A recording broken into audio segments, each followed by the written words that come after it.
ఇదిగోనండి ఇలాగా మసాలా వచ్చింది. దీన్ని తర్వాత మనం కూర వండుకునేటప్పుడు అందులో వేసుకుందాం. గుడ్డు కూర, గుడ్డు కూరకి అది పక్కన పెట్టేసేయండి. ఇట్లండి. ఇప్పుడు చూద్దాం. ఇది వస్తుంది, ఎసరు మరుగుతుంది. బియ్యం తీసుకొచ్చి పెట్టండి.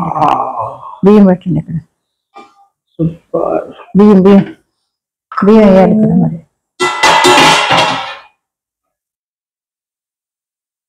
బాస్మతి రైస్ ఎక్కడ పెడతారు? ఇక్కడ పెట్టండి. పడిపోద్దేమో. Okay okay.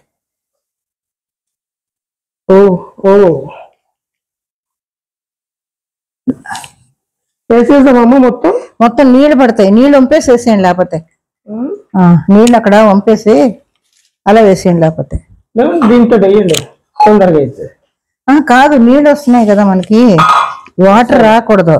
మీరు ఈ నీళ్లు అక్కడ వంపేసి దీన్ని బోర్లించేయండి అంటున్నాను. నేను బరువు నేను ఎత్తలేను కదా. అది ఆ నీళ్ళు వంపేసి దాన్ని ఇందులో వేసేయండి.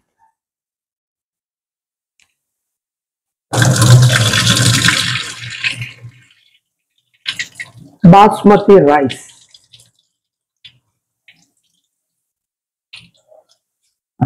వేసేయండి. మొత్తం వేసారు. వేసేయండి.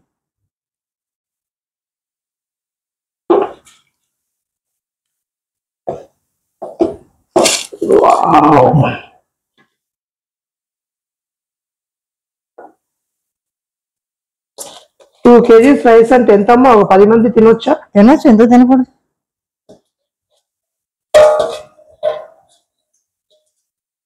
ఓకే.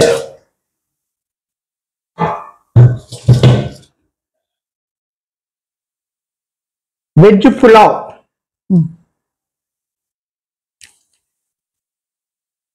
మూత పెట్టేయండి.